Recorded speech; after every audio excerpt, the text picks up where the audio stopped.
and I can't see my Facebook page at the moment, but I'm hoping that at some point I'll be able to capture what you are putting there on Facebook if I manage to actually go onto that page. But once again, warm welcome. And as before we make a start, I just want to welcome our two panelists, our guest speakers, Dr. Itai Matumbike and also Joshua Olale. Welcome and thank you for taking your time to speak to us today. So I'll just allow you to introduce yourselves before we make a start. Joshua, do you want to make a start? Hello, everyone. My name is Joshua Laleye. I am the National Vice President of the African Christian Fellowship.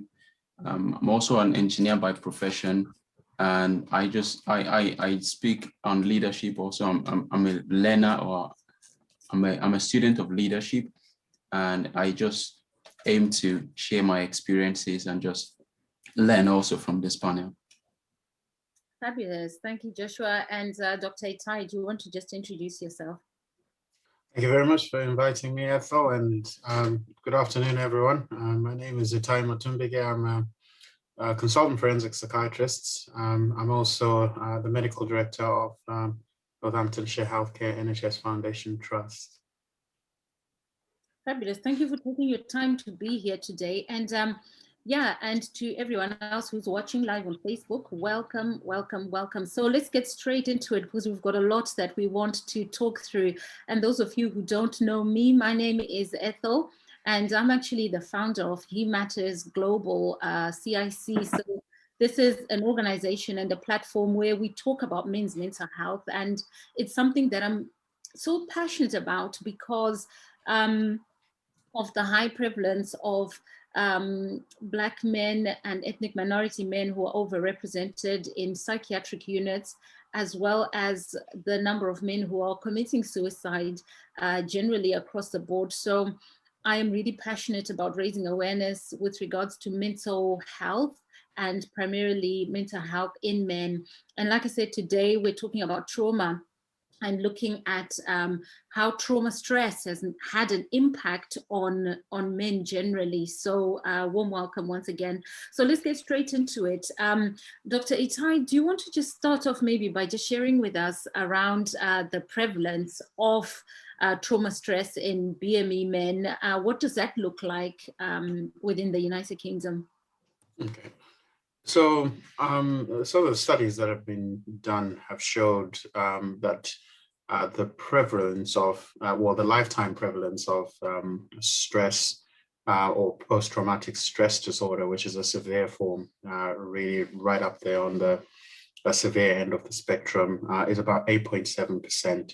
Now, if you put that in comparison with, white male counterparts, they are about, 7%. So there's a slightly higher incidence of trauma.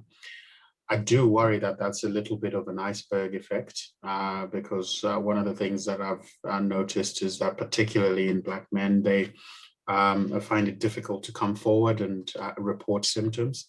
And often you will find that, about 50 to 70% of people who are suffering with trauma do not seek help.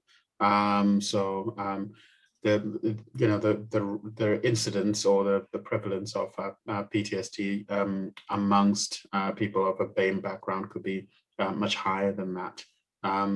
So I think I'm really pleased that you've taken a focus on this subject, and I'm really pleased that you've launched He Matters, because it just gives us a platform to educate each other about mental health issues that are out there and that could be causing quite a lot of distress to many people out there, and they're suffering in silence.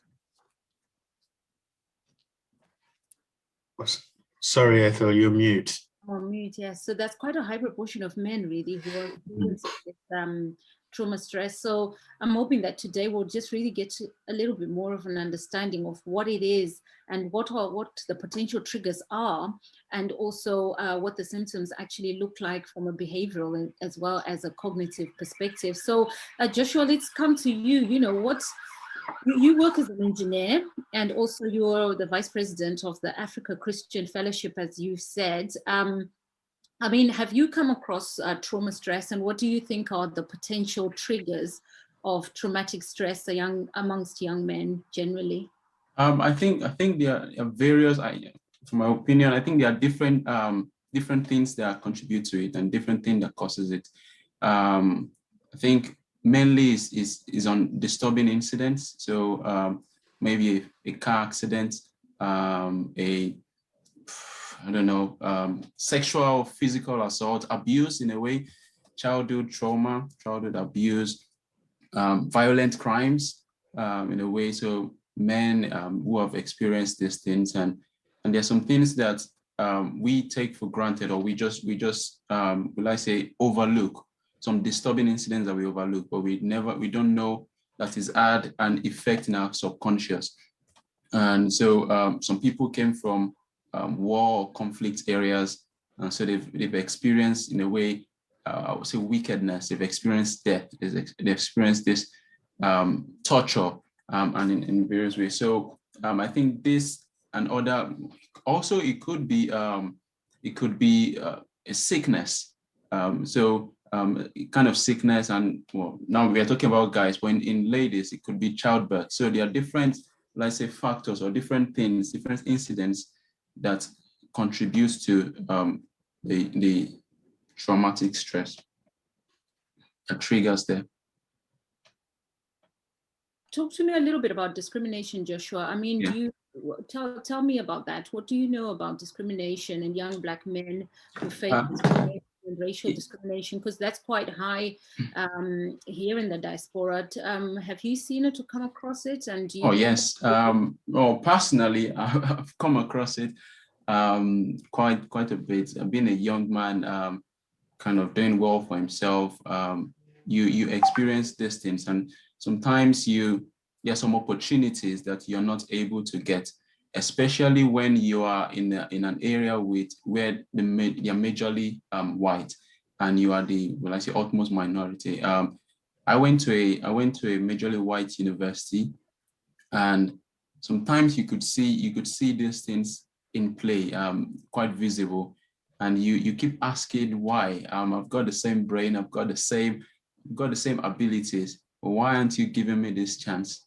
And so it could affect your confidence. It could affect your ability to, well, I say, to thrive in an environment, because you keep looking behind you, and you keep questioning yourself to see, like, whatever I'm doing, am I actually doing it well? Am I doing it right?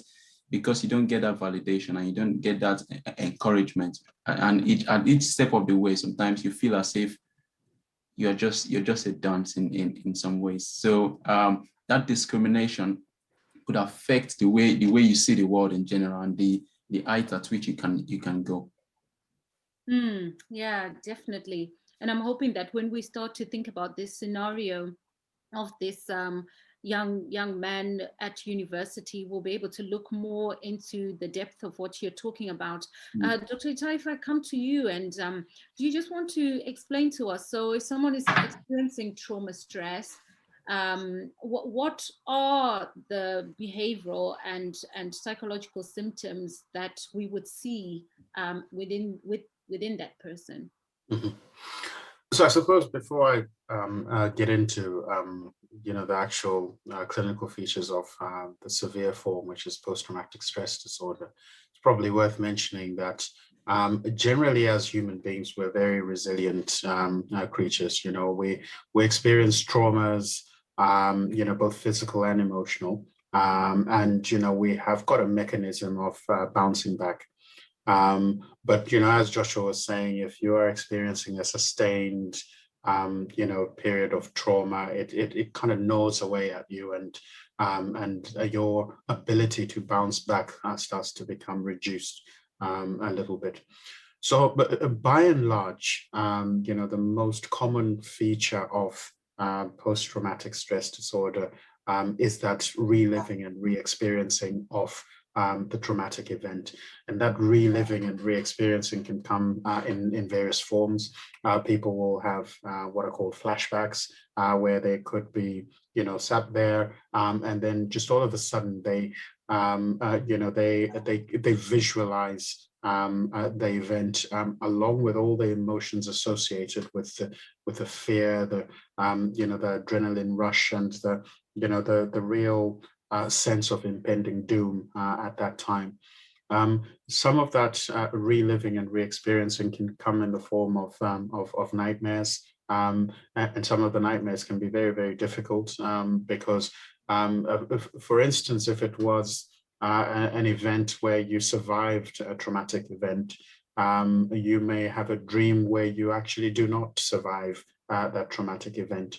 And when you wake up, the emotions that you experience at that time can be very, very profound. Now, some of the social and behavioral features of it can be avoidance behavior. So a lot of the time, if you've experienced a traumatic event, you tend to do anything that's possible for you to avoid putting yourself in that position. And some people will, it will have a drastic impact on their normal way of life, because if experiencing that trauma happened in a place of work, what you then find is that your ability to carry on in a in a specific job becomes impacted by having gone through that traumatic situation. And then there is what's called that hyperarousal, and that's just a heightened state of vigilance, basically, where you are constantly wary of your surroundings, constantly wary of some of the potential hazards that could arise, which are linked to that traumatic event that you have. Some people will then start to experience symptoms of clinical depression. So they may have a very low mood, they may become more socially withdrawn. Their ability to experience pleasurable activities then starts to become diminished because of that. And there are sort of what we call typical features where people can have just anger outbursts, and they can become quite aloof and detached from social connections. So it does cover quite a wide range of emotions, really. But I think the key thing is that for it to be called post-traumatic stress disorder, it has to have a significant impact on your general level of functioning, and that can be quite disabling. Wow, so yeah, so quite intense there, and it just made me think about the pandemic, for example, and we do hear a lot of people talking about the impact of that and how it's really caused a lot of trauma responses or trauma reactions. How do you think, from your perspective, how would we say that the pandemic has really amplified things like trauma stress? Mm-hmm. I think almost all of us will either know someone who was directly impacted by the pandemic. Somebody who probably died, somebody who suffered from COVID and was very ill for a long time. And particularly with people who've lost loved ones, that grief reaction becomes quite prolonged, and we know that we're still in a situation where, whilst the cases within the UK have gone down, in other parts of the world, so we're still having some major spikes. My heart goes out to the friends and families of people who are in India right now, where there's quite a significant upsurge of of cases and limited resources there. But sort of coming back to what the impact becomes on the individual, if you've lost someone who died of coronavirus, your kind of hypervigilance behavior could become quite heightened. People will avoid any social contact because they don't want to come into contact with anyone who's had the virus, and any symptoms could trigger some, quite severe emotional reactions. So if you just had an unexplained cough, your reaction to a cough becomes actually quite exaggerated. And we've actually seen real live examples of people who've gone through that and have got that sort of heightened sense of hypervigilance, which is affecting their normal social functioning. So it's important for us to be aware that, whilst the pandemic will have had an impact on people who probably died, some of the survivors of COVID-19 will have that kind of post-traumatic stress disorder. Some of their, close relatives will have, that level of fear and anxiety around that subject. Yeah, and you mentioned quite interesting facts there, because I was just sharing with someone earlier on, just thinking, COVID, it's almost like it's invisible because you can't see it. You can't see the virus. So no one says, there's little blue dust here, so avoid that. You can't see it. So I've come across people who are actually afraid of even just stepping outside the door, because, and it's justifiable, because, you can't see it. You don't know who's carrying it, and you can't see it in the air. And it's really caused an almighty trauma wave across the whole globe, and and really shifted a lot of things. For you, Joshua, what do you think the pandemic has really amplified amongst young Black males, or just I think it's kind of like, it's also amplified, will I say, previous traumas, because as men, you don't really talk about stuff. And Dr. Itai spoke about avoidance behaviors. Sometimes you do some things just to avoid dealing with the root cause or the issues. And what the lockdown has done is kind of like, is kind of it's forced you to face your thoughts. And you're facing your thought, you're facing those things without the support network available. So it's, apart from forcing you to face those things, is now you don't have the support. It's limited the support network, and so it's made it in a way worse. There's some people recovering from agoraphobia, which is like the fear of going out in the first place, and then the pandemic struck. So in a way, it's kind of reinforced that fear, and people who aren't really agoraphobic before probably are agoraphobic now, because you don't know where the virus is. You don't want to go out to catch the virus, and maybe they have been impacted by a loved one dying, and just that fear, that trauma is just stuck with them. And so yeah, it's made a lot of things worse. I have a friend who lost her dad early this year, and this is May. She's not been able to travel back. She's the only one in the UK, and there is no way to like go back to see the family. And so people like that, they've got this, they are, will I say, they're still in a state of grief in a way, because they've not fully grieved.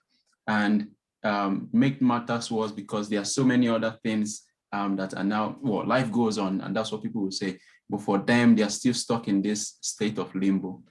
So yeah, it's quite, it's made it worse, the pandemic.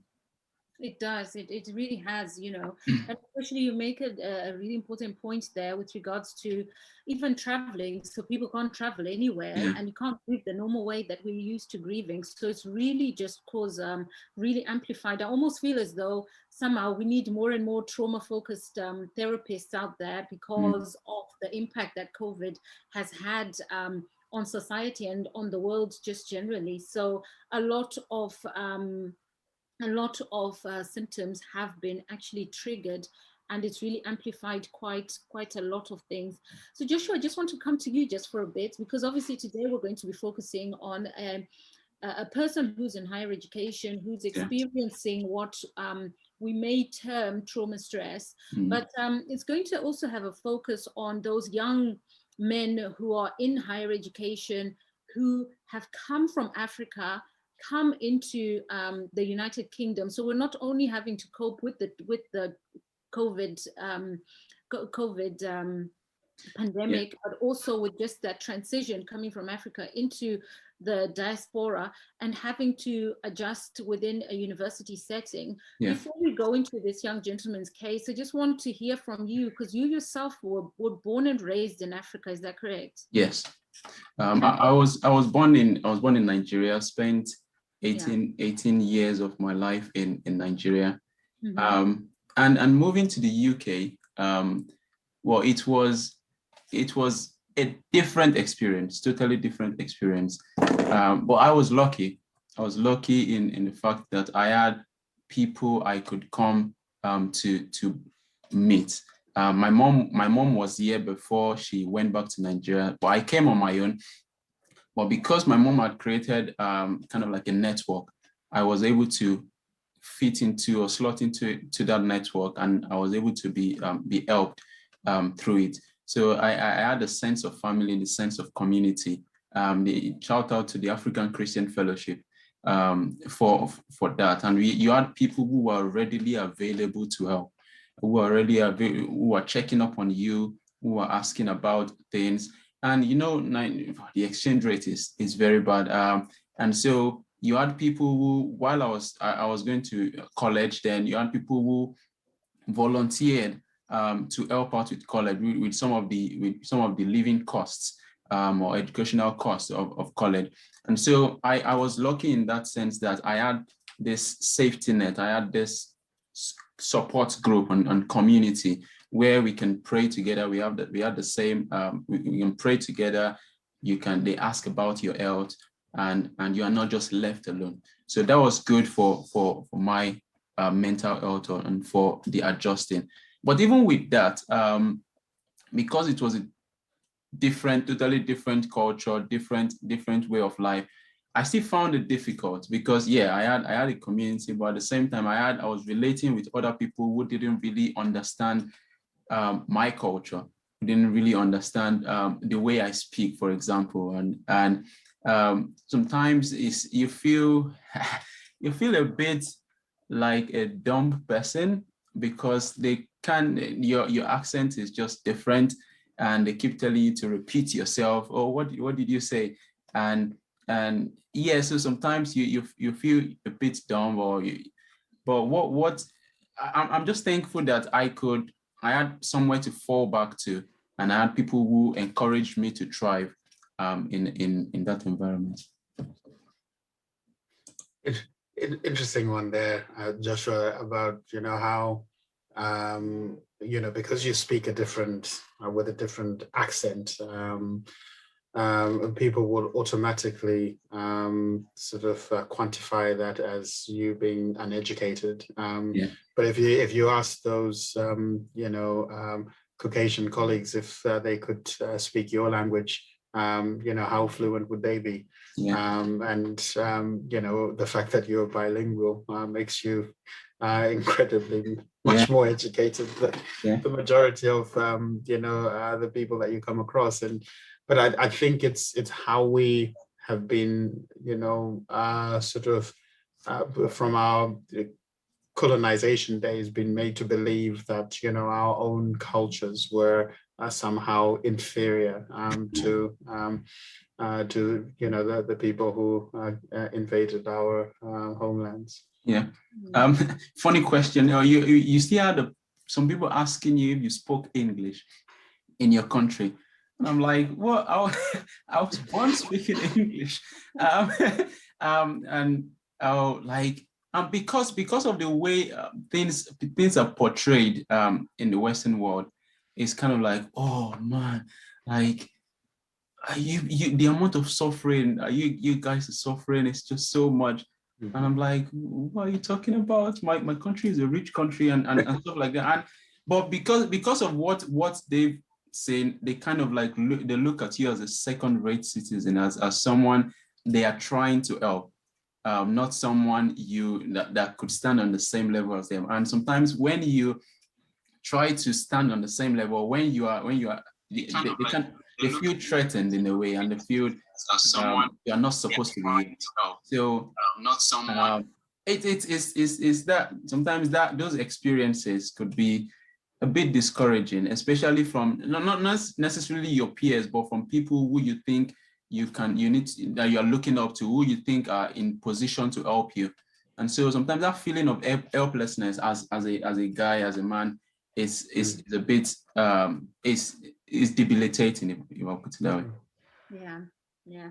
It's really hard, isn't it? Really, really difficult, especially the assumptions that people make about people who are coming from, outside this Western world. So, Dr. Itai, before we go into this scenario, then I wonder if we can just rewind a little bit and just really maybe land what trauma actually is, because I just want us to go into the scenario with people having a really clear understanding of actually what is trauma stress, like what is it, and maybe just recapping that. And I do know that some people have just joined now after you said the first bit. So just recap for us what trauma is, and then we'll go straight into our scenario and talk about the surgeon team. Okay, so the term trauma is defined as either a physical or an emotional injury. So it's an injury.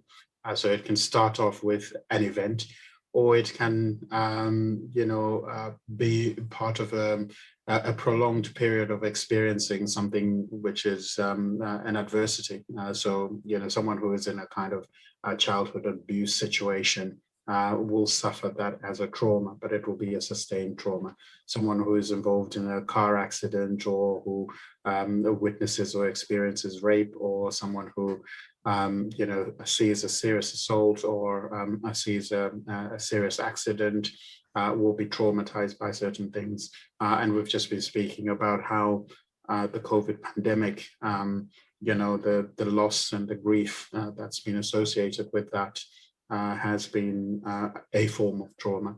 And not all forms of trauma lead to a lasting psychological sequelae, but in some cases of individuals who are predisposed to it, either through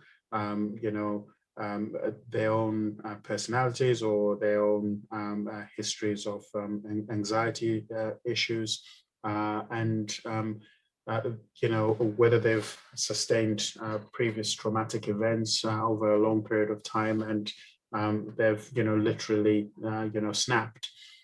So some people will go on to develop the more severe forms of trauma, which is post-traumatic stress disorder. And that has got a number of features, which include re-experiencing or reliving the traumatic event, a sense of hypervigilance and avoidance behavior, some mood symptoms, which include depression and anxiety, etc. That's just a brief recap of what we spoke about earlier. Yeah, thanks for listening, because I do know that some people have just came in after you'd already done that kind of explaining of what trauma is. And those of you who've joined us, I do know that there's a number of people who are on the Zoom call. If you do have any questions, please just pop them in the chat, because we will have an opportunity where you can ask specific questions around trauma, because we do know that it's really crippled a lot of people in different ways. But today we really want to talk about how we can start to cope with trauma.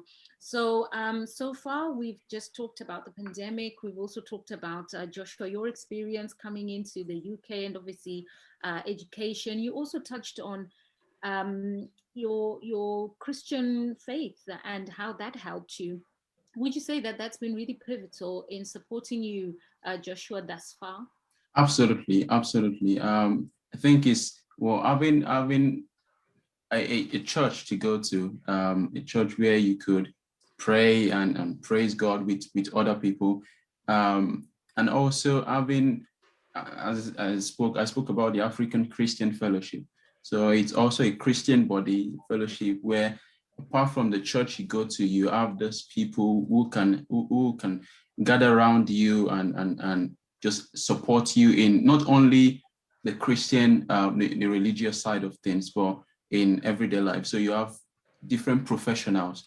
You have people who are willing to mentor you, people who they just want to see you become better. So my Christian faith, my faith as a whole has been pivotal, has been really, really important to me in the fellowship sense and just my belief in God. Yeah, that's really encouraging. And obviously, we do know that some people do rely on their faith to support them. And then the other people who don't really follow any faith, who are just out there in limbo. So today we want to kind of touch on both and see how we can really maximize on people's faiths, and also think about people who actually do not follow any form of faith, what they can do and what help is out there. So like I said, I can see comments and some questions coming into the chat there. So just to elaborate on that again, before we move on, there's a question in the chat there. So are we saying that traumatic stress starts at adulthood or childhood?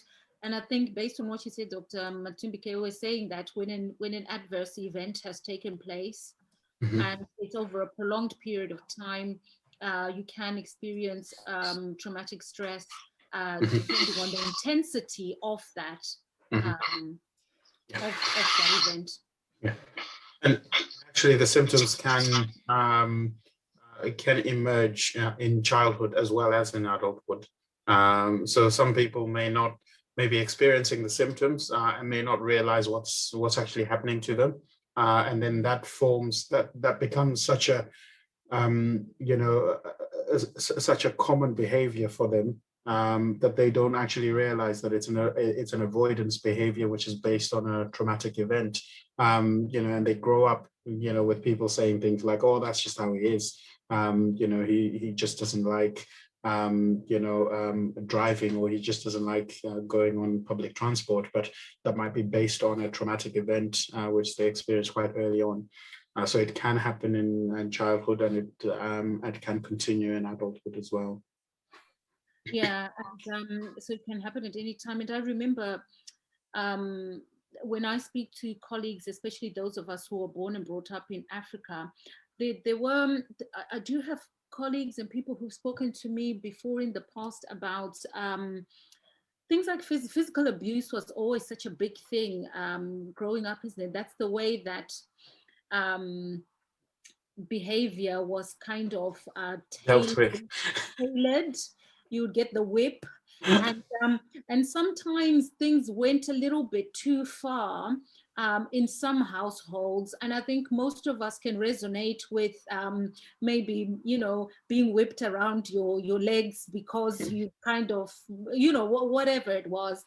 And that in itself, a lot of people are carrying that still. There's still that thing about, I experienced this event, and it's quite traumatizing actually. It is quite traumatizing for anybody to be whipped by anyone, and we've got those memories that we've carried with us. And I'm not saying that I was whipped, but I do know that there are a lot of people who can resonate with that and can say, look, I've walked down that journey. It was traumatizing at the time. And some people found it beneficial, because some people say, you know what, if I wasn't whipped, then I would have just been out there raving and doing all sorts of things. So it really brought me into line. But then we've also got a cohort of people who are like, my goodness, the way my dad whipped me or my mom whipped me, I am so angry with them now. And I never want to do it to my children. And with some of those people, we find that they go the other way with their children. So they would actually just let their children run ragged and run free, because I was whipped, I am not going to ever whip my children. So you find that they're raising children who are naughty, running around just not in tune with things, because they don't want to do, and they're only seeing the only way of disciplining their children as actually maybe because I was disciplined, via the whip, in a physical way.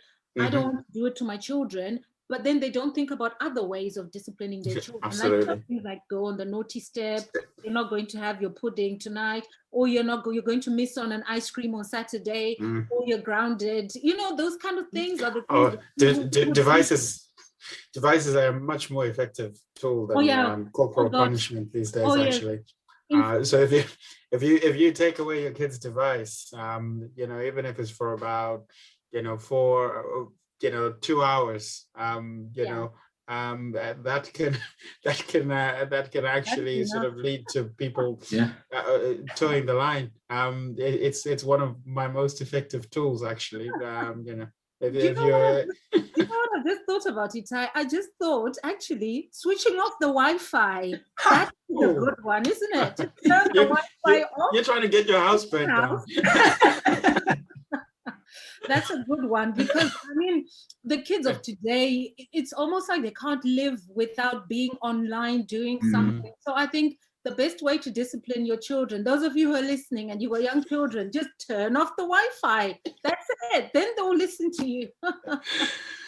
But I think just, I mean, we joke about this, but I think just going back to that whole, you know, corporal punishment, you know, I think, I mean, the Bible has a view on this, you know, spare the rod and spoil the child. But when you are looking deeper into it, you know, there's that fine line between those who feel that, you know, that chastisement was abuse, and those who feel that was actually, it was justified. I think for me, it's kind of like the prevailing parenting style which informs that. So, you know, when you treat your children with love, and it's, you know, that's the default position of how you interact with your children. And when, you know, chastisement is a very, very rare event, and it's not done out of anger, and it's not done out of, you know, you're not using implements and things like that. You know, I'm not justifying it, but I think the perception from the child who experiences it is different from, you know, the abuse situations that, you know, have been well documented, where, you know, a child is constantly beaten, you know, on a daily basis. And some of the words that are said to that child in the midst of that chastisement are, you know, are really quite negative. You know, they're made to feel worthless and, you know, and useless. So I think whatever you do, whatever form of punishment you use, you know, whether it's taking devices away from your child, etc., what you're trying to do is to, you know, positively reinforce good behavior. But then that should not be your, you know, prevailing stance. I feel quite strongly about this, because I think some of those early childhood, you know, adverse events have got a much greater impact on, you know, the experience of that individual of our adult life. So we know that children who are, you know, subjected to severe forms of abuse, you know, the size of the weight of their brain is much less, 6% less than, you know, people who are brought up in a, you know, caring, loving environment. You know, all the other issues that tend to, you know, affect, you know, adolescents and young adults tend to be higher in children who've experienced, you know, that level of early childhood trauma. So things like childhood, you know, teenage pregnancies, drug and alcohol problems, you know, involvement in, you know, in gangs and that sort of stuff. That tends to be higher where you have had a child who has experienced a very, you know, disturbed family environment. And no, you carry on. You're about to. No. I suffer from long-windedness, Ethel, so I had to stop myself. No, we can listen to you all day, Itai. We can listen to you all day. So, do you know what? When you were speaking, then I just also thought that there is also, you know, people who've experienced trauma at a young age, and especially, you know, they're still in the household, they're growing up. What they tend, I've also found a cohort who then find solace in academics. So they then think, look, I need a getaway plan from this household. My only getaway is actually doing well education wise to leave this household, because that's the only way I can actually get out of this environment. And I've also come across that cohort, but then we find that when they do get into the academic space, so they leave home and they move to wherever they move to, which is similar to what we're going to get in this case that we're going to talk about.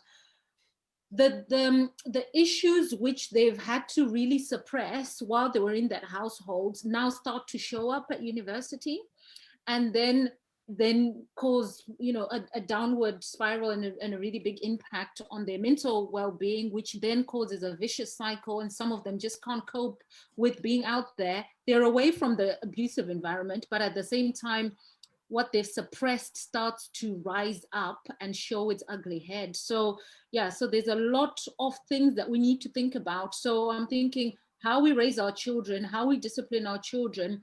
I'm also thinking about those who've experienced childhood trauma in whatever sense, whatever form. How is it showing up now in your day-to-day life? What is it that you're doing that is playing out as a result of that past childhood trauma? Yeah. So that's something again to look into. But let's go into this scenario, because I know that we don't have a lot of time. Sorry, Ethel, I just wanted to drop one small point in there. Go on. It's not also not just the trauma that you subject the child to. It's also some of the trauma that they witness. They witness. So if a child is growing up where there's, you know, a high degree of domestic violence, for instance, and there's a high degree of expressed emotion, even if it's not you know, violence, that has a very you know, lasting impact on how they interact in the world and how they form healthy relationships, or if they actually manage to form healthy relationships in the later life, because they're so avoidant of, you know, being caught up in those situations. So I just wanted to drop that one in there before you carry on. Sorry. You know, you've just opened up another door there that we could actually go down, you know, because again, that is a lot of things have, a lot of people have become traumatized by being in household where there is a lot of domestic abuse. And it's also brought me the thought that COVID has actually also amplified the level of domestic abuse, because people are having a lockdown with people they don't really want to be around. So, so domestic abuse has just skyrocketed, and then we've got children witnessing all this domestic abuse and what it's doing to them psychologically. Do you know? You can just imagine what's happening there. So there's also witness trauma that needs to be addressed. So a lot of things that we need to touch on. But shall we go into this scenario that has come in from our university student? There's questions the chat. Please keep your questions coming. We will have a question and answer time at the end, but thank you for posting your questions there. But I'm going to read the scenario. Please be attentive, because we need to help this young man out. So it goes like this. So I am a 20-year-old Black man who came into the diaspora 2 years ago to commence my higher education studies in law. This was mainly due to the big sacrifices and financial investments my parents made into my education from a young age. They were extremely proud of me, as I am the first of my family to travel outside my country of origin to further my education. Upon arrival, I was eager to learn, do my very best, and make my parents proud. However, in my first year, I experienced direct discrimination and racism for the first time ever. I tried to confront it, but was told that I'm overthinking and personalizing things, as it's only banter. I couldn't believe it. I, however, slowly started to notice myself feeling low in mood, angry and irritable towards myself and others. I was labeled confrontational, difficult, and unwilling to cooperate with others. I was referred for counseling, which I attended in the hope that someone would understand that this thing they call banter was hurting me emotionally. In my first counseling session, I was asked if I was from a single parent home, if I grew up in an area that had gangs, I could not understand how these questions related to my current issues at university. Therefore, I challenged the counselor about the questions they were asking me and reminded them that I wanted to talk about the racism and discrimination I was experiencing. They noticeably became uncomfortable and ended the session. The following week, I got a letter from the counselor stating they couldn't offer me counseling and suggested I see my GP for medication. I was confused and felt trapped. I was not sleeping, my concentration and motivation to study reduced, and I was consumed with anger, anxiety, headaches, and felt extremely stressed. I thought of my family back home and the sacrifices they had made for me to get to university, and the Christian values they instilled in me and the expectations they had of me.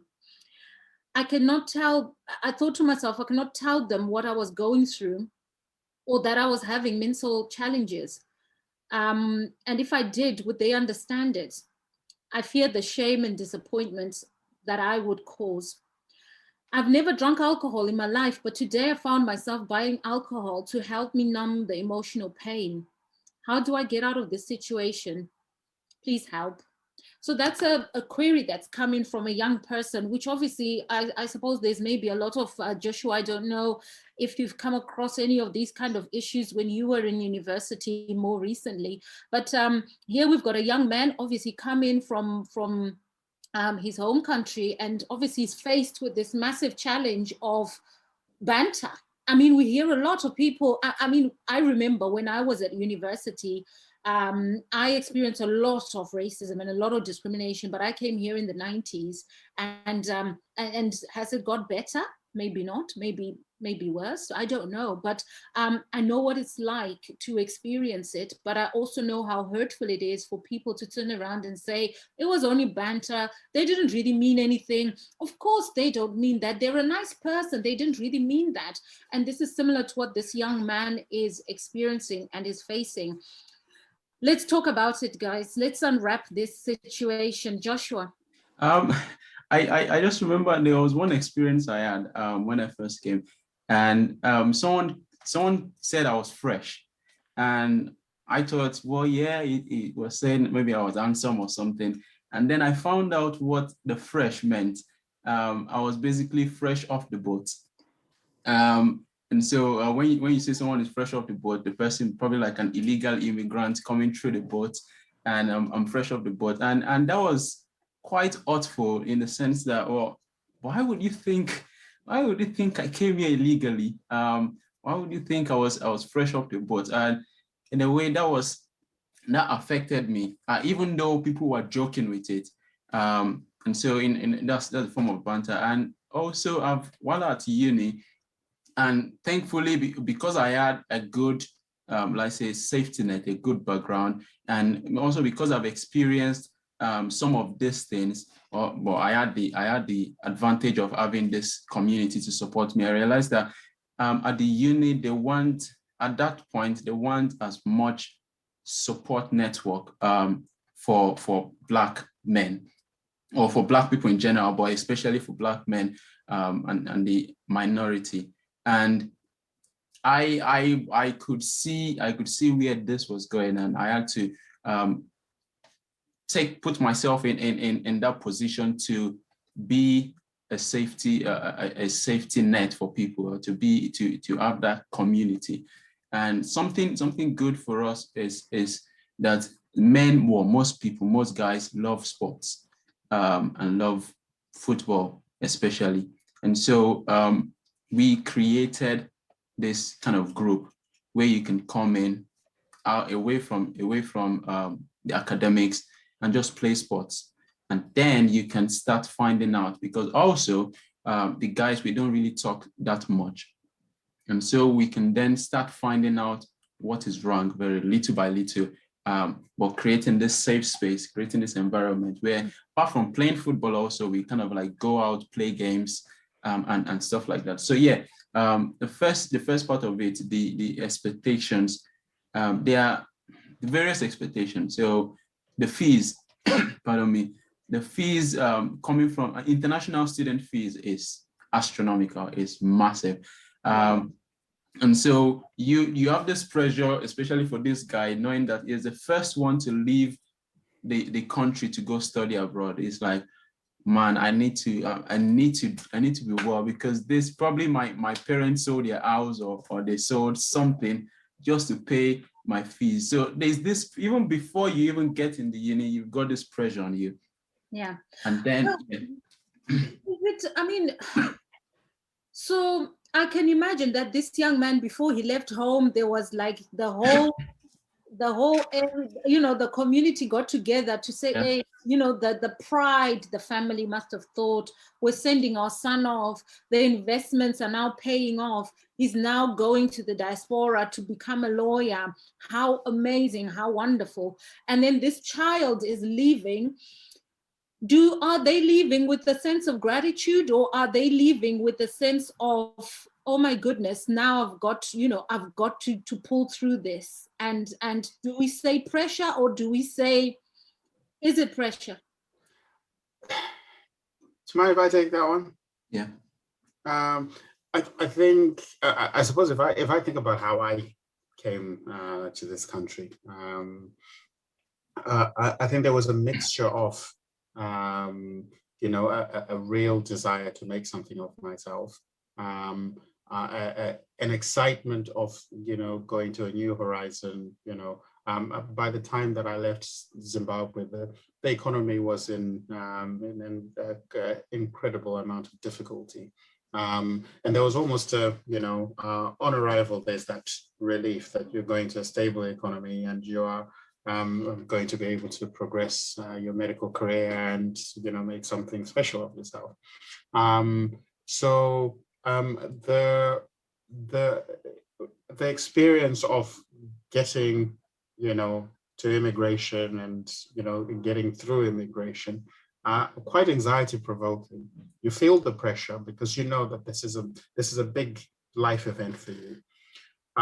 But the racism starts almost immediately. And the way I say it, I mean, anyone who's ever been to an arrival lounge will see how you're sort of you're put in like lines where you're like kettled in those lines, and it's usually people of a certain color, and it's usually people of a certain color who have to answer lots of different questions, and you almost are made to feel like actually you don't belong here and we don't really want you to come in, but because we have to observe the law, we'll let you in. So you experience that straight away, and then you start to question your own self-worth from that moment on. Those of us who've had to renew our visas and go through that whole experience of forking out lots of money and the waiting and worrying about what's going to happen, that's a level of stress that the average university student at that campus who's local will probably not have experienced. And I think it's important for parents to realize that it's actually okay not to be okay. It's actually okay for someone who's going to a new environment to feel that strain and pressure, and they have a role in that in terms of supporting that individual. So there's that. There's one funny thing which as Joshua was talking, came to my mind.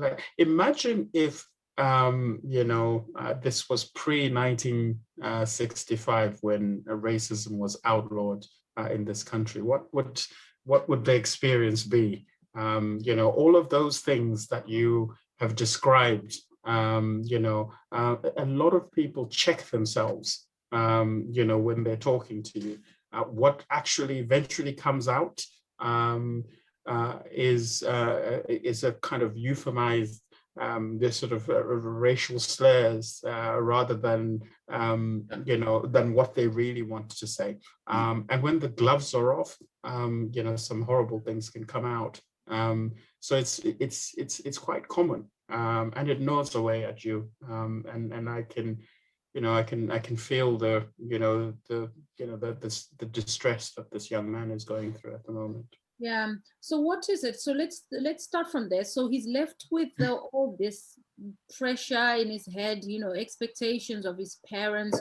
What can our parents today do to help that situation there? What is it that the parents can say at that time? Can they say, I'm just thinking out aloud here, can they say, look, my son, you've done well, you've done us proud. We can only expect we can only expect you to try your very best, and whatever happens, we are here to support you. Is that going to be helpful in kind of balancing that, minimizing that pressure a bit? Or is it unspoken, as in like, look, we've got this far, and it's, you need to kind of maintain this academic performance, and we're expecting you to do that? What dialogue needs to happen at that goodbye point?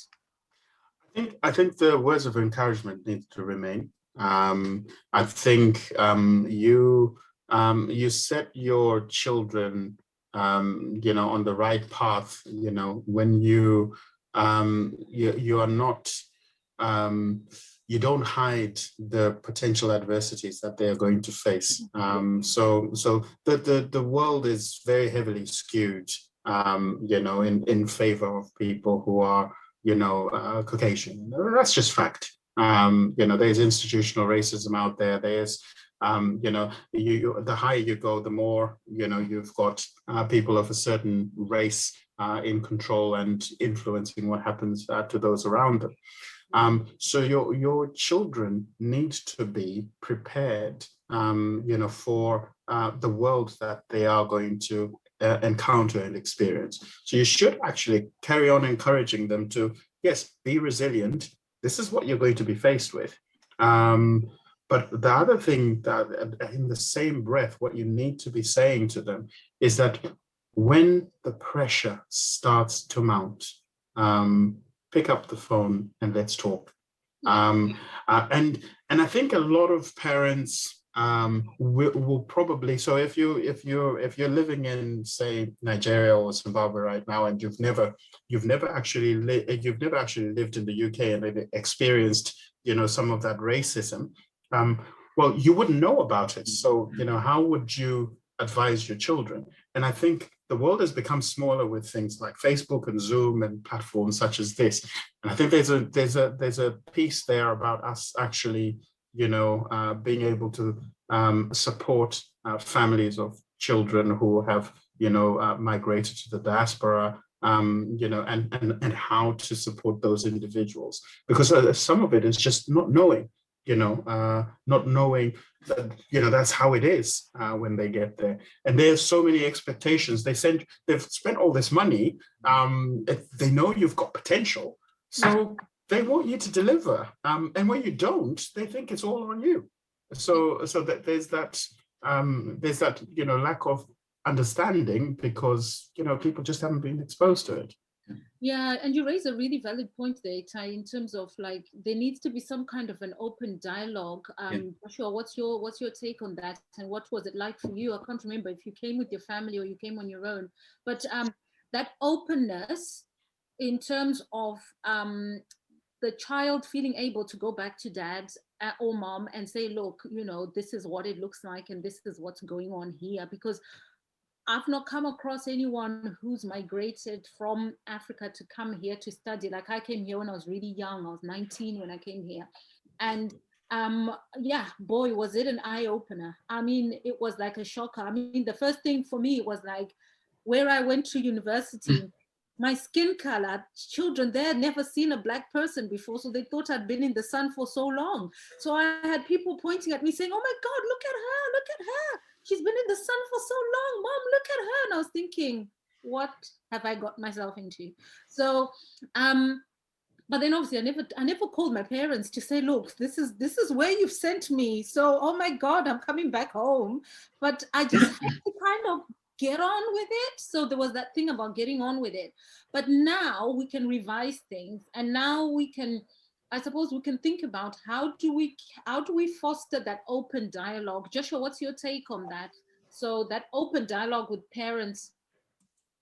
I think it's just, well, not necessarily when you travel. I think right from the start, Yeah. in your relationship, there should be an open dialogue with other things apart from discrimination and mental health, because there it encourages the people to, a parent can just say, yeah, you can call me, but if they've not really spoken about other things in the past, there wouldn't be a dialogue. And so it's starting from something, well, everyday life, and well, now going to travel, there should be, as doctor said, a balance. You will definitely experience discrimination. You will experience one thing or the other. But when you feel that it's getting, like you are not able to cope, or you're not able to take it, there is always help. And also advising, well, you're going for studies, so they will definitely tell you to work hard and do all those things, because yeah, they're paying a lot of money. But at the same time, giving that leeway to say, if you need any help, if you need any support, if you need to talk to me anytime, because they know, and in your case, Sister Ethel, you came to the country young, without your family, and we new, just a totally new environment. And if there is that opportunity to reach out to say, well, this is how I'm feeling, this is what is going on, this is an experience I got today, and this is how I felt, it would be better. Your experiences would have been better in that sense. But guys, let's just be open and truthful. Yeah. Let's be open. Would you really pick up your phone? I'm just thinking at the 19-year-old Ethel. I'm asking myself the question as we're talking. What stopped me from picking up the phone and saying, Mom and Dad, oh my God, people point at me every time in the street and say, look, and where I went to university, there was only about 5 people in the whole city, 5 Black people who were not at university, but just there, and what are the things that stopped me? The things that stopped me were, do I want to burden these two people? Do I really? I just need to suck it in and carry on. Do I really want to burden them? So I'm just thinking, I'm a female, and I'm just thinking, like, for the male guys who are 19 and coming here and are telling Dad that, oh my God, Dad, I'm now thinking about taking alcohol because things are getting bad. Hey, with an African father. Yeah, that's. They will start to say, Tofiakwa. They will start saying, now, this one, let's go to the bishop and let's be praying. Oh my goodness, let's cast this demon of alcohol, which is coming. All sorts of things will start to happen. So, and I'm not saying all parents will be like that, but I'm just saying, let's be real, let's be truthful. What is it? What can we do? And how easy is it to pick that phone and have that conversation? I think, sorry, I think one of those other things that prevents us from speaking is, well, as a guy, you're gaining independence, if I'll put it that way, kind of like a sense of independence. You've been dependent on your parents for a while, and you want to be a man. You want to be man enough. You want to get this independence, and because of that, you're not able to go back to your parents. But I don't necessarily think it needs to be your parent. It could be peers. It could be people you're close to, and so not necessarily going back to your parents, but just finding a system, finding a support. Someone to kind of just channel that through. Okay, so this young man. So sorry, sir. I was just going to come back to that point. So, for instance, for you to be able to talk to your parents, like Joshua said, that relationship needs to have developed over a long period of time. You need to feel, that it's something that you can do, and the parent has to be receptive to that.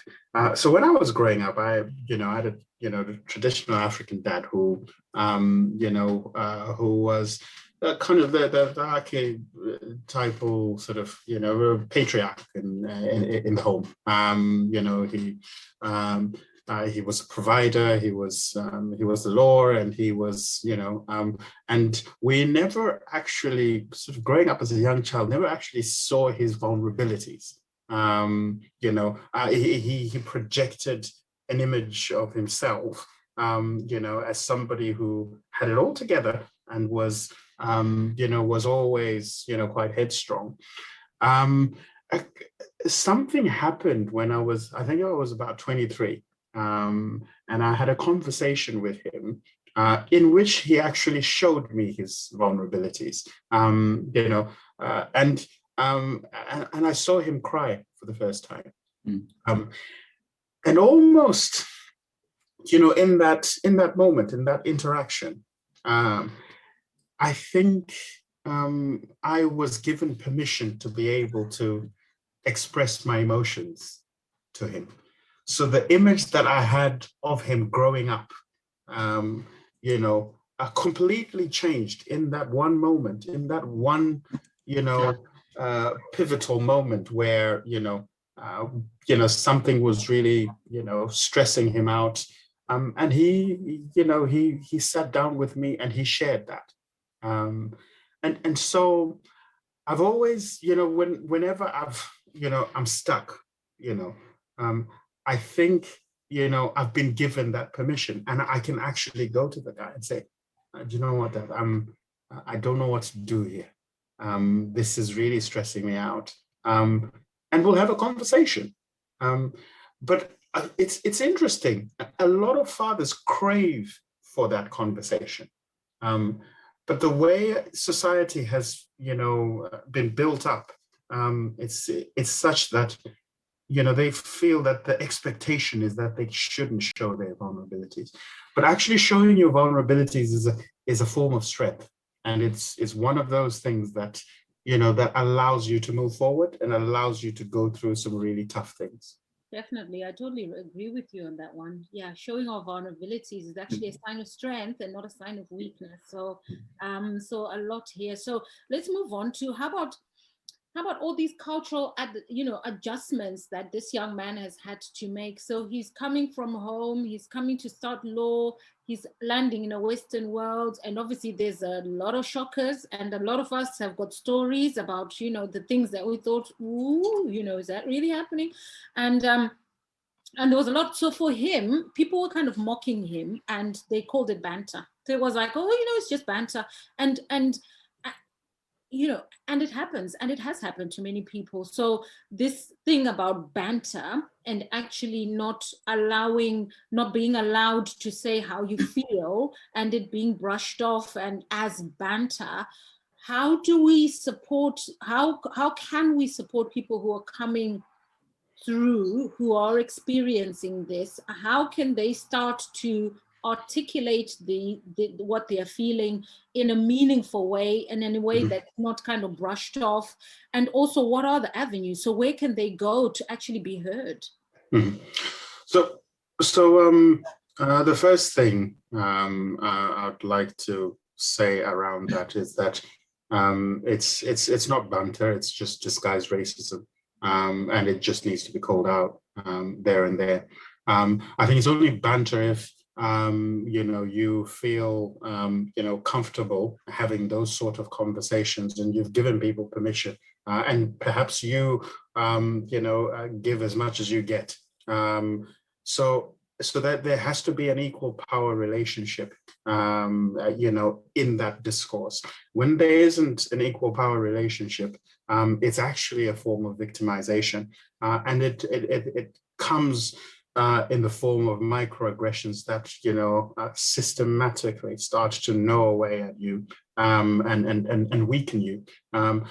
And actually, one of the things that tends to happen, particularly for young people, is that they want to belong. They want to be part of that, group of people that they're studying with.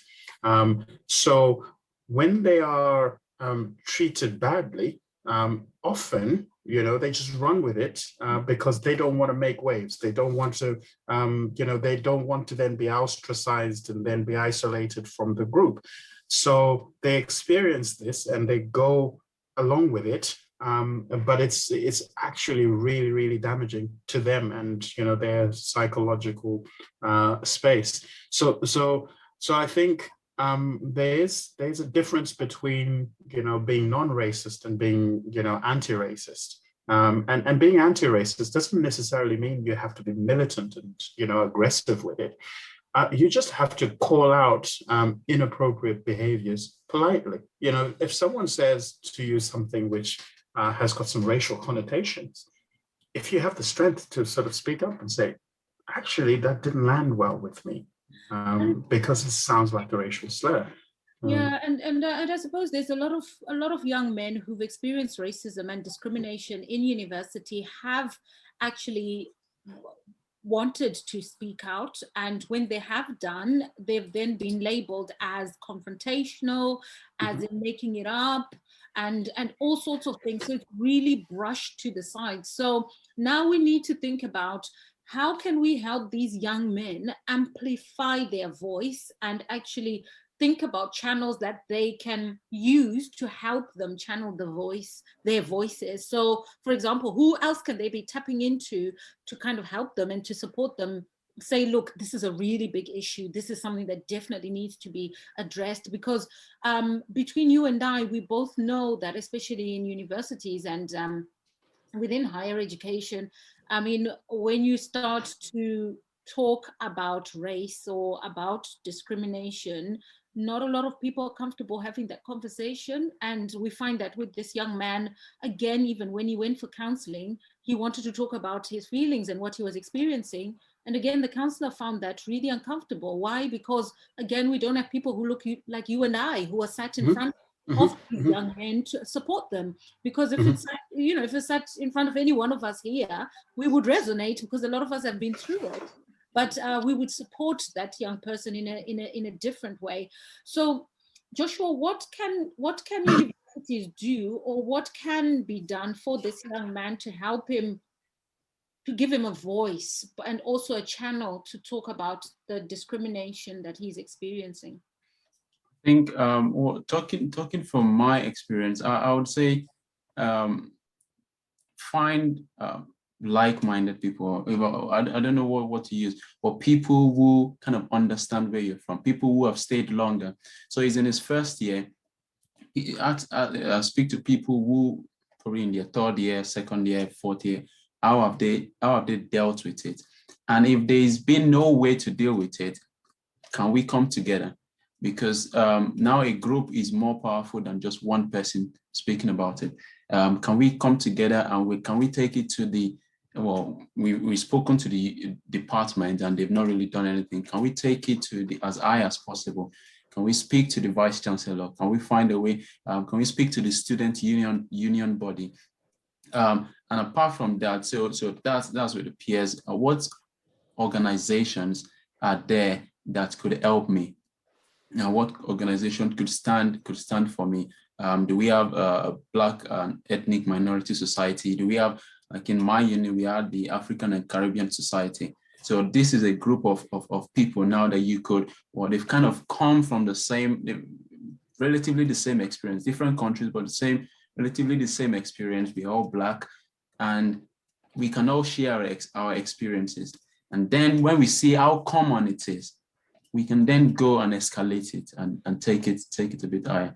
But also friendship groups is also quite important when doing this extracurricular activity. So we play football, as I've said, and we go get a pizza or we get a drink or something. And there you could share an experience you had the day before. You could share what you are going through in your uni. And then people from now, you have different departments where you could now say, oh, wow, this guy's experiencing this, or can we just go visit this guy? This guy's struggling a bit. Very well, interesting enough, some of these guys that we were together, we are still very, very close friends now, because even through our difficulties, we were able to forge a friendship, and we're able to support each other through it. And some of us had this opportunity because we were in leadership positions. I was in a leadership position in the African and Caribbean Society and also in my department. So I was able to go and say, no, I don't think this guy is being treated well enough. What can we do about it? What can you do about it? And so because I was in a leadership position, they were able to sit up. I was on a board or staff student liaison committee. I was the only student there. So I had a voice, and I could speak directly to the staff and say, well, I think you guys are slacking here. I think some people are suffering here. And if you want, you are trying to protect the name of your university, so you need to do something about it. And so I would say speaking out is really, really important.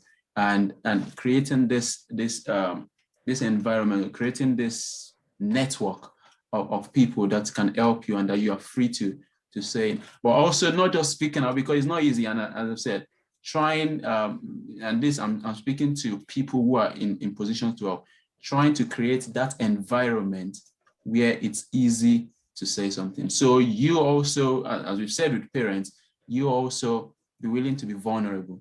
You also be willing to show that you are not the be all and end all. You are not, you haven't got everything under control. And because of that, because they are new and they are seeing that you've still got weaknesses, if I'll put it that way, they are also able to relate their stories with you.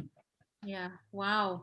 So you said a lot of things there. So there's something about the other students who are from BAME backgrounds within the universities actually supporting the ones who've just entered university, and then also for forming some kind of networks within the university to really come together collectively to start to challenge some of these things that they're facing. And I think that's really, really powerful. And those of you who are online, please put in the chat if you've got any other ideas on how we can support this young man. Please put it in the chat. Dr. Itai, any other things that we could do, or that this young man can do to really have that voice, besides what Joshua's already said? I think Joshua covered most of it. I think there's a role for the institutions themselves to create a culture, that is anti-racist, and I think that's it starts really at the top. The vice chancellor has to own it, has to believe that this is the campus that they want to have. And when they do that, and they ensure that all the discourse that happens and all the incidents that are dealt with appropriately, so that all students feel like they belong, then it becomes a lot easier for BAME leaders, BAME student leaders to have that voice and have that be able to effect change, really. Yeah, definitely. So there's something that the universities themselves can do to kind of support and to help this with regards to their structures. But we'll talk about that in a little while. Now, let's come to the symptoms that this man is experiencing. So just to recap, so this is a young man, he's come from Africa, first-year student, experiencing discrimination and racism at the university. He tries to challenge it, but then he's labeled as being volatile, as being difficult, as being as just being a difficult person, and they are brushing it off as banter. But then he's starting to be affected by what's going on at university. The symptoms that he's experiencing, that he describes, are he's starting to get angry. And Dr. Itai, you talked about the symptoms of trauma stress. So let's delve into the ones he's experiencing. So he's talked about feeling angry, and we do know that people who do experience trauma or have had a trauma experience, anger is one of the key things that they would irritability and anger, right? Mm-hmm. Yeah, definitely would be one of them. So again, if you're listening out there, and if there's some experience that you're having and it's in your underlying, and you are having these outbursts of anger or maybe irritability and anxiety, just really check through what has been happening in your life as well. And then obviously experiencing anxiety, and And with regards to anxiety, I suppose this can actually present itself in a variety of ways, but also can start to affect many other areas, because I can imagine if you're being bullied at university, and Joshua, you kind of more recently finished your education, and if a person is feeling anxious, I suppose they'll be avoiding quite a lot of things. They might be avoiding the group of people that bullied or have been discriminating them, avoiding going out and mixing with other people. So those kind of things. Would you agree with that? Yeah, yeah. I think avoiding stuff and not necessarily wanting to be amongst people, in a sense, yeah. Yeah. And then the other one is depression and also suicide. Now, this young man has kind of come to the end of his work, if you like, and suicidal thoughts and also self-harm have started to creep in. Now, you and I know that there's a lot of things like self-harming behavior, as well as students who do feel suicidal, and some even go ahead and carry that through. There's something that we need to do to kind of stop this cycle and actually start to support these young people in a different way. Now, this young man is feeling suicidal, is also self-harming, and he's at his wit's end, really. He's tried to explore counseling, which hasn't really worked for him, and medication has been the thing that has been advised for him. Dr. Itai, what's your comments on these symptoms? Are they typical of someone who's going through trauma stress? Absolutely.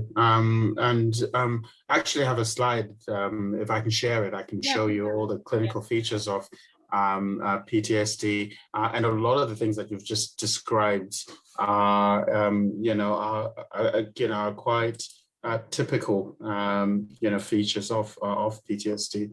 Let me see if the technology does not betray me here. But actually, all of the things that you were describing, you were describing someone who has got, clinical features of PTSD. So you were talking about, Joshua was talking about that kind of avoidance behavior, that emotional detachment from other people. This anhedonia, which is a lack of enjoyment of normally pleasurable activities, is actually a form of depression. And that negative alterations of mood and thinking, feeling worthless and helpless. All of those things are actually features of PTSD.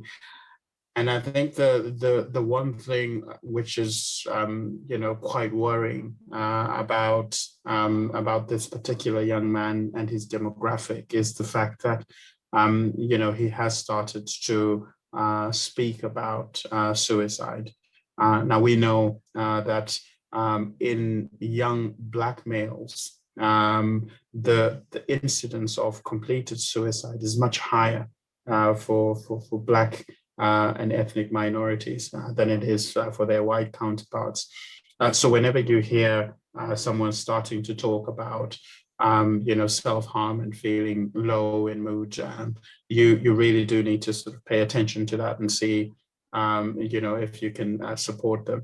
And that, if this is a real life example, I mean, my advice would really be about them accessing, crisis services and getting that assessment and getting that help from their locality, because I think that's one of the things that certainly was one of the drivers for He Matters, which is about trying to stop that narrative of young Black men completing suicides. So this is an important point, and it does actually it is actually associated with PTSD and depression.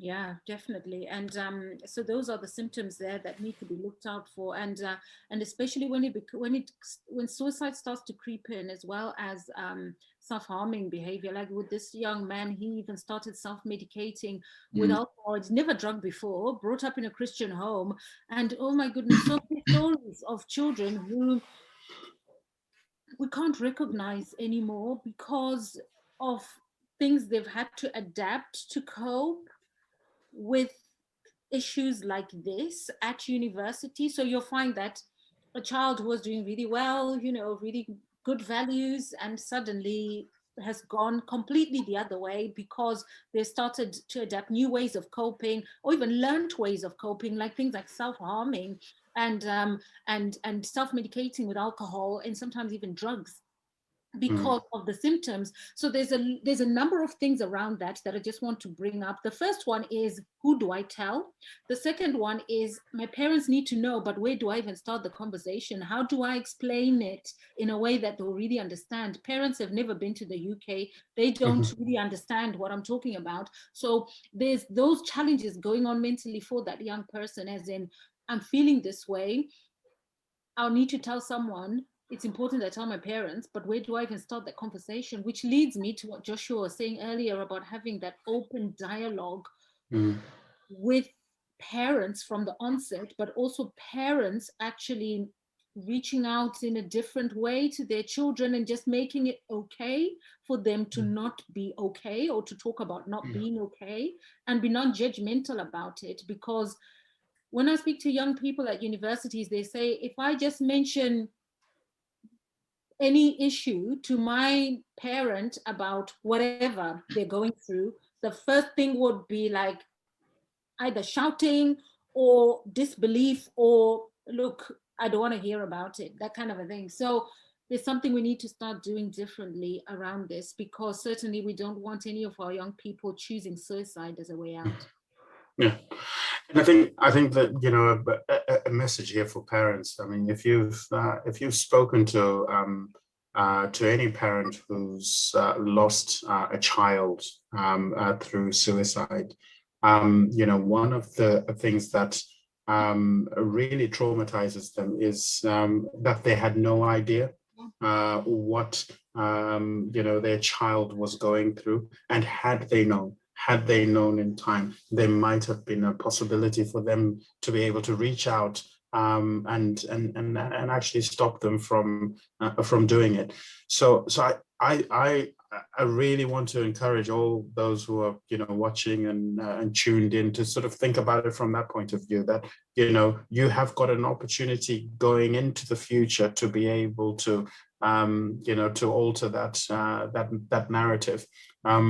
You know, whenever we assess someone in mental health, one of the first questions we ask is about the kind of you know, family support that they have around them, because it helps us to assess, you know, what that level of risk is. And people who tend to have, you know, that, you know, at hand, you know, emotional support from friends and family who are close by, tend to do better. That's just fact.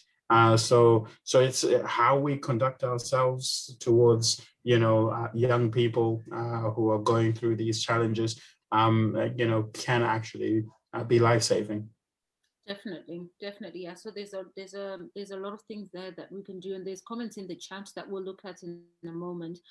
So self-medicating, and then obviously stopping this trap, and thinking who's going to understand this. Now, then university structures. So those who are in leaders at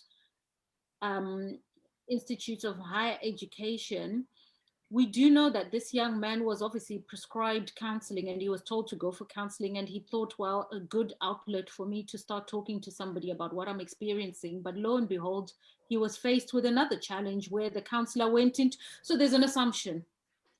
Are you coming from a single parent home? Where you grew up, were there any gangs there? You know, and they're trying to build a story from, you know, rather than just listening to what's in front of there. And young men are saying, I am not going to go to counseling because, you know, there's an assumption that you're coming from a single parent home. That's why you're having these anger outbursts, and that's why you're difficult. And the university is branding you, or you're being branded as being difficult.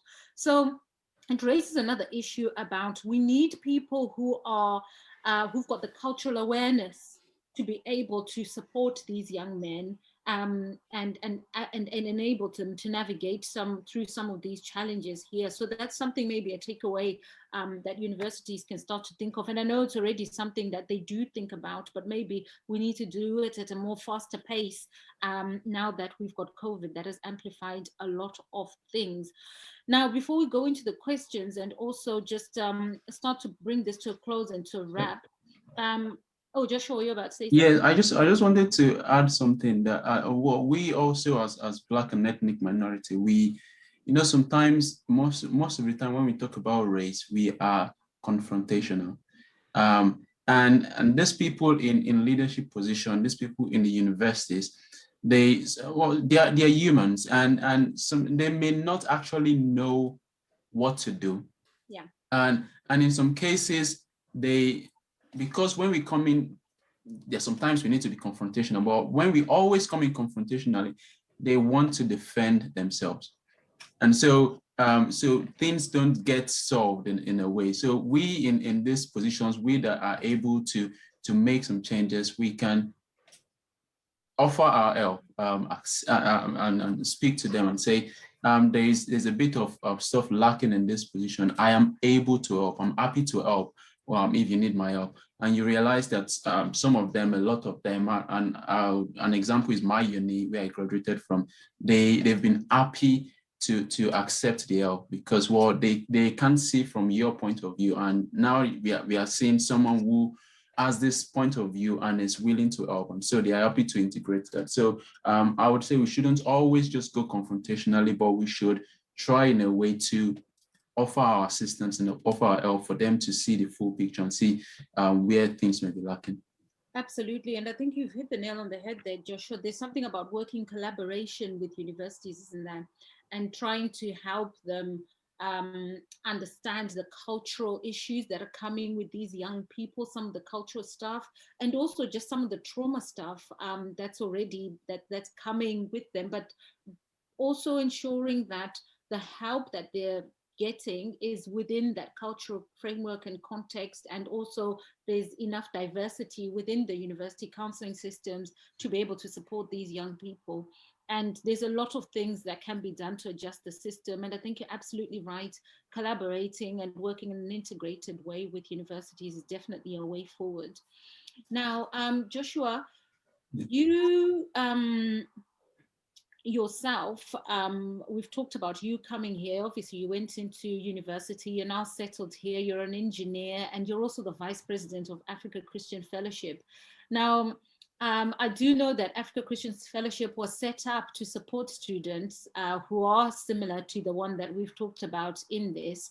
How does Africa Christian Fellowship achieve this or do this? And how, from your own experience, how have you felt supported by Africa Christian Fellowship as an African young man coming into the diaspora and going into university? How have you been supported? And do you think we need more and more organizations like Africa Christian Fellowship across attaching themselves to places like universities to help these young people?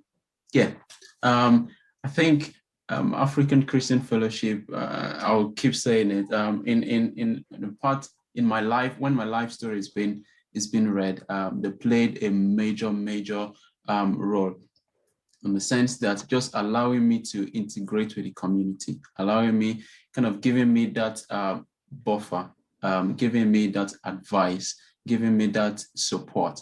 In the African Christian Fellowship, I had the opportunity to serve.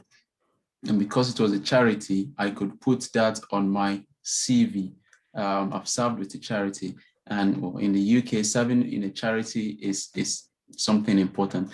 But apart from that, because it's giving me the opportunity to serve, through that service, I was able to gain confidence to take on other things outside the African environment, if I'll put it that way.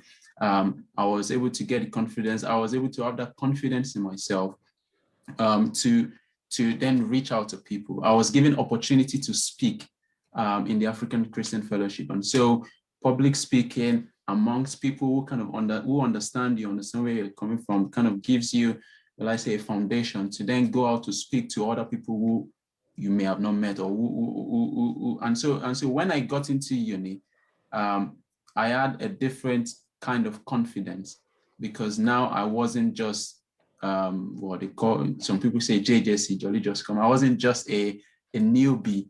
I'd gained a form of confidence, and I could, in some ways, stand my ground. In some ways, I had a form of voice to then say, oh, what you're doing is wrong. And so I think organizations like that, the sense of fellowship, and also while I was there, you had people coming to visit, you, just and offering to do things for you.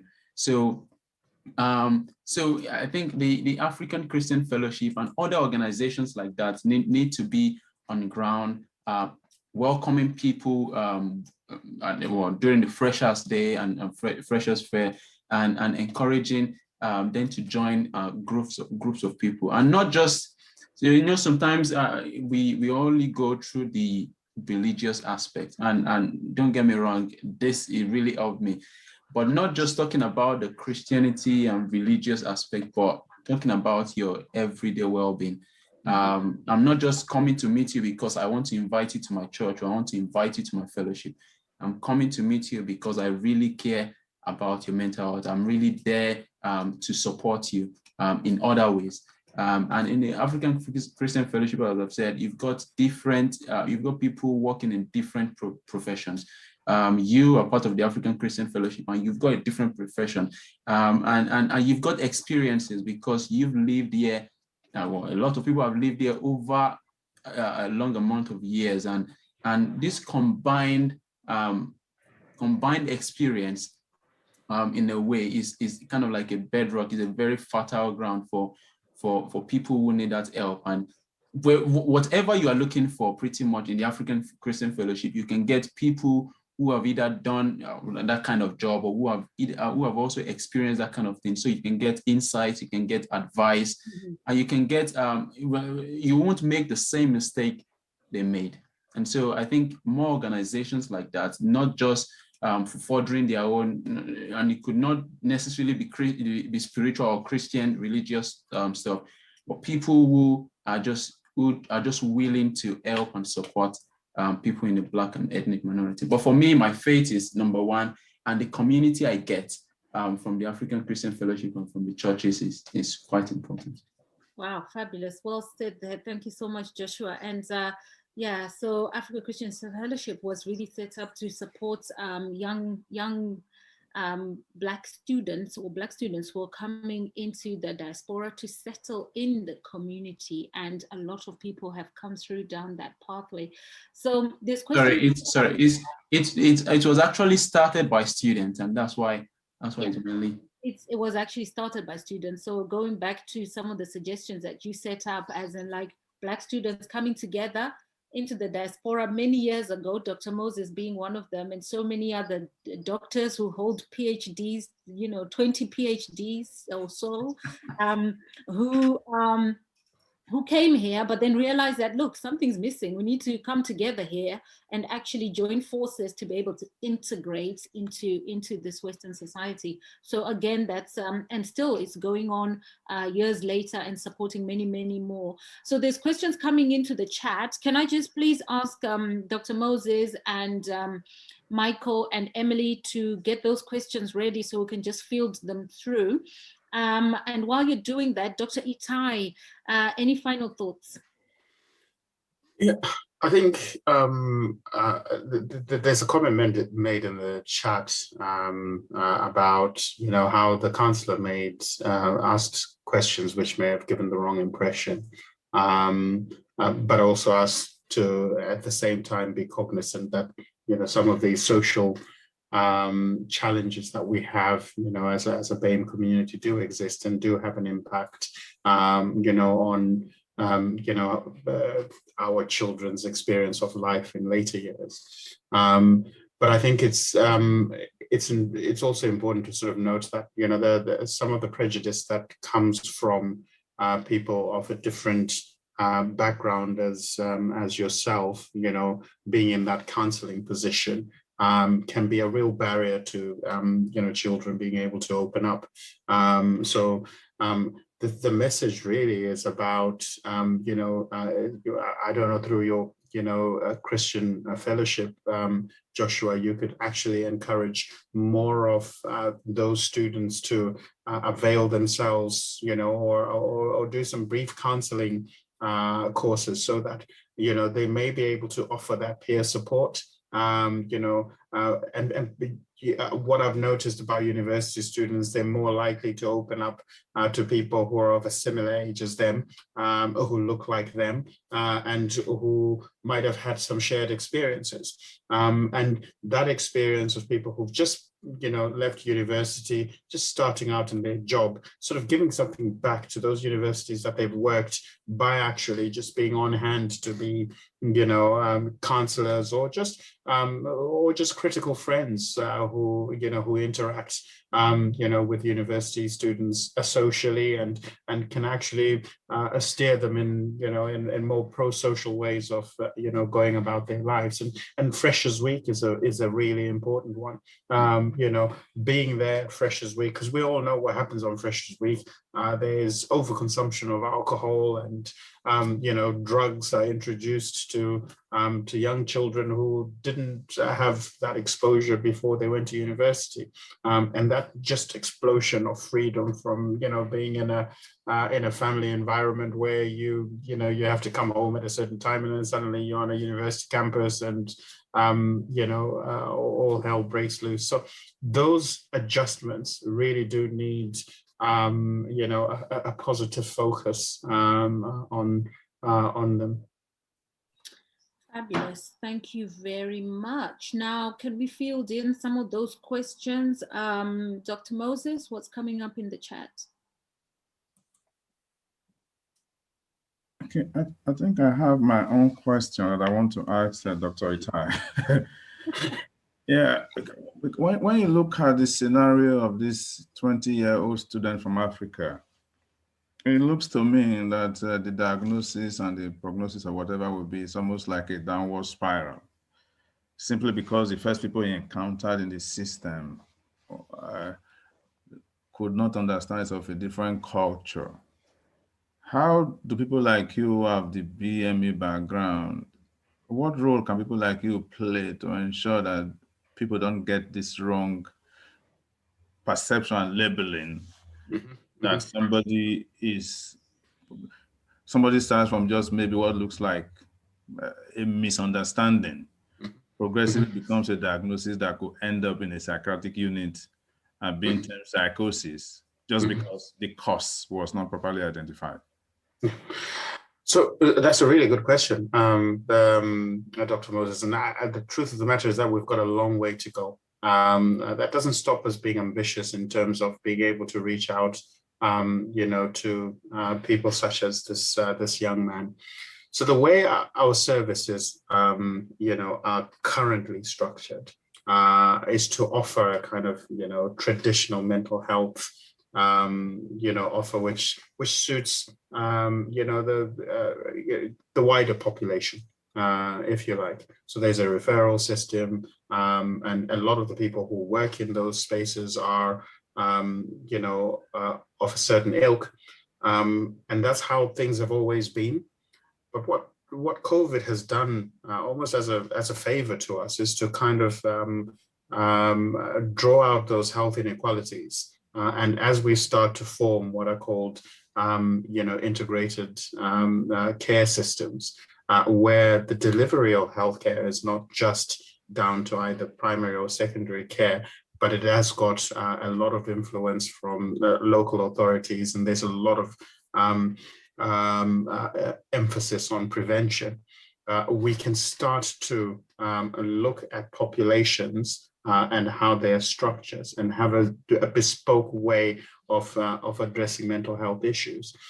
So one of the things I mentioned before was about having diversity in your pool of counselors, because some people, and we know this, 50 to 70% of BAME young men who suffer from PTSD are unlikely to access help probably because of, their kind of cultural backgrounds, or just a sense of feeling vulnerable when you go and start to talk to someone about things which are very sensitive, such as, suicidal thoughts.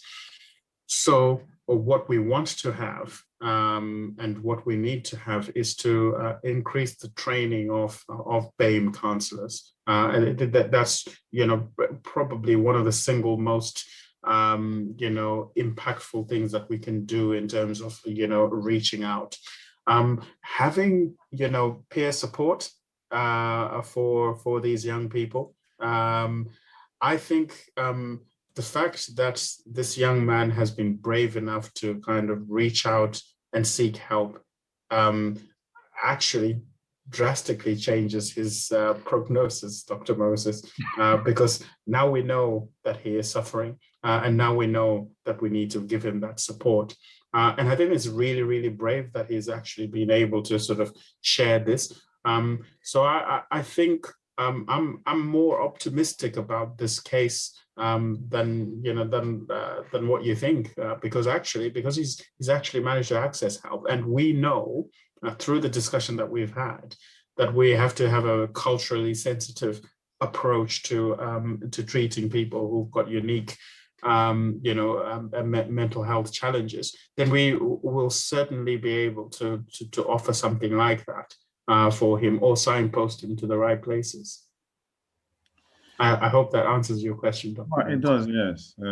There's a question that somebody asked, that we were talking about how some of us were raised in Africa, not sparing the rod so as not to spoil the child.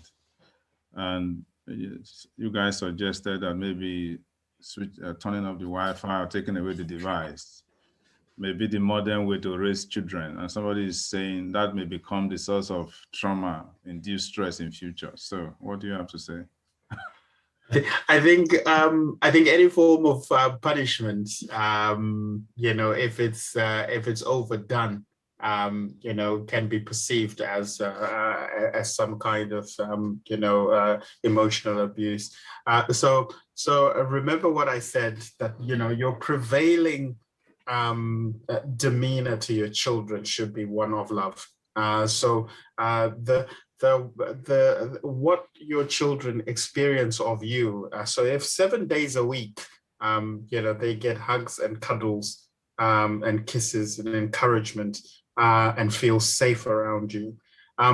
When you are upset about their behavior, and you discharge discipline, whatever form you use, whether it's taking off the Wi-Fi, that is a rare event, which will be actually quite impactful to the young person and will have the effect of reinforcing positive behaviors.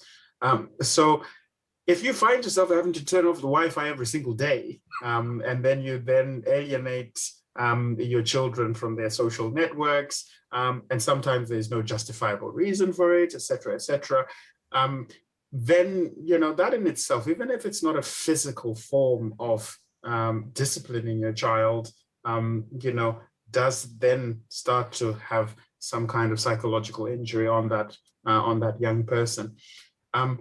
But having said that, I think we as parents need to remember that charity begins at home. We are not going to expect society to discipline our children and to give them that moral grounding. We have to do that within the home ourselves. So we have to maintain some really, firm boundaries about, what's right and wrong. And there is no, gray area. We just have to be very clear about all those things. But what we do and how we discharge that, and how we treat our children, on the long term, is what makes them well adjusted. I totally agree. I agree with that. Just wanted to come in very quickly.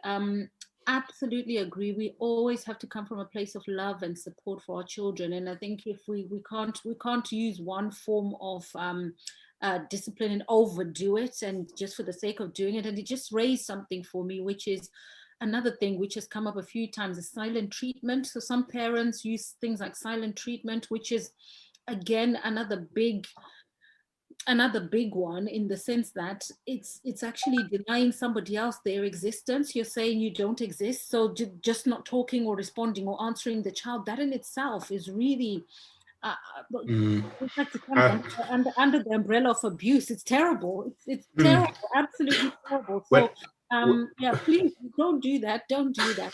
Don't do it to your children. When your child has done something wrong, make it very, very clear that what they've done is unacceptable. So if you're silent about it, and what you're doing is displaying your anger to the child. So what you're trying to do is to modify the bad behavior. So, displaying your anger in a sustained way,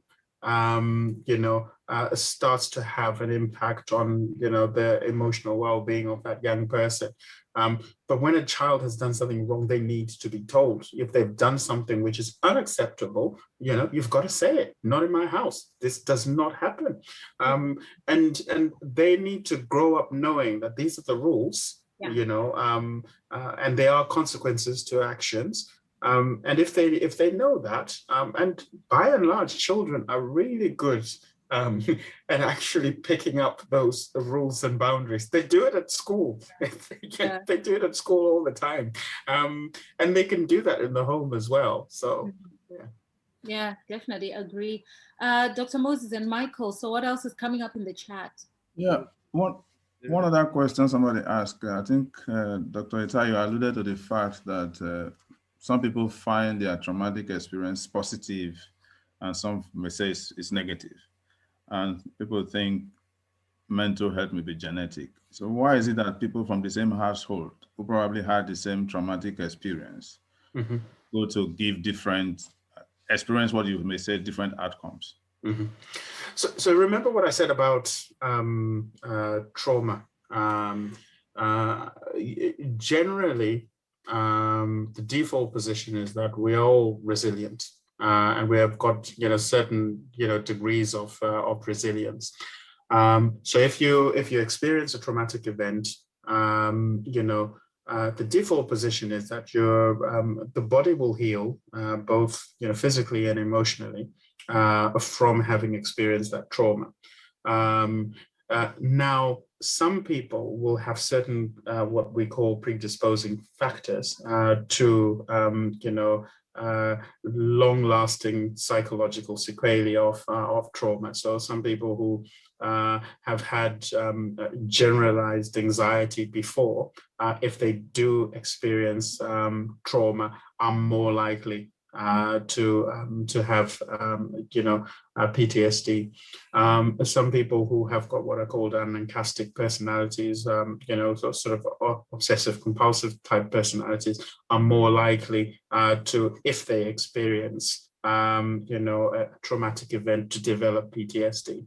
So not everyone is going to develop PTSD, but certain characteristics will make you more predisposed to it. And again, the other thing to remember is that some people who've had different childhood experiences over a period of time, which may affect the structure of their brains and their ability to bounce back when things happen, are more likely to respond very differently from someone who's had a very well-adjusted, family environment. So there are certain conditions which are genetic. I noticed someone put in the chat is something like psychosis genetic. There are some genes which are associated with psychosis, but things like schizophrenia and psychosis have got a multifactorial what we call etiology, or using jargon here, sorry about that. They have got different factors which cause the disease. So for psychosis, some people will have exposure to certain drugs, early childhood experiences, and will have certain genes which affect that. There are some studies which have demonstrated that some traumatic births lead to a higher incidence of psychosis in later life. But that doesn't happen with everything. So it is true, different people will respond differently to the same exposure of trauma. And it also all depends on how close that trauma is. And there will be differences in gender in terms of, how a trauma affects an individual. So for instance, having witnessed, a severe sexual offense, will have a different impact on a male than it would have on a female, and that's worth just being cognizant of. So not everyone is going to respond exactly the same. Okay, I don't know if Michael has a question that I've missed. Michael, do you have any? Maybe we can take one more question and then we'll just wrap this. So I have a question here. We can hardly hear you. Sorry, I was saying I have a question here, and it says, what makes that difference when two people from the same background react differently to an event that they've both had? As you said, that chastising became traumatic to one and not the other. One is degree, one is, the other issues that happened, so two people in the same household may experience family life completely differently. And this happens, parents sometimes have favorites. Sometimes some people get chastised more than others. Sometimes, that chastisement, if it's associated with a sustained periods of, being made to feel down and, being told how worthless one is, will certainly have a longer, negative impact on that individual. Like I said, I think some of it is about degree. And if chastisement happens infrequently, it might not be experienced as a form of abuse. But if it happens very, very frequently, and the manner in which it's discharged is quite aggressive, there's use of implements, and there's actual physical injuries and marks and hospitalizations, which sometimes happens following certain types of chastisement. If it's then associated with other forms of abuse, such as sexual abuse, etc., that will be experienced very, very differently from someone who is infrequently chastised. Oh, thank you so much, Dr. Itai. We are just going to be calling this a wrap in the next couple of minutes. Joshua, any final thoughts? I think we need, for me, abuse in a sense is abnormal use, and so when a purpose of something is not known, then definitely abuse is inevitable. And so the reason why people chastise and all those things is to discipline people.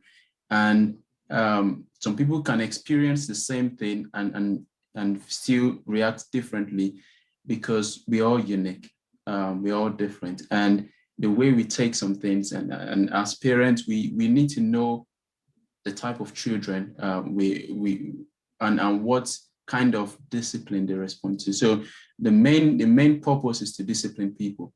And so if you know that, for me, I know in some cases, I would rather I get beaten than be spoken to in a negative way, because I know being spoken to in a negative way really affects me.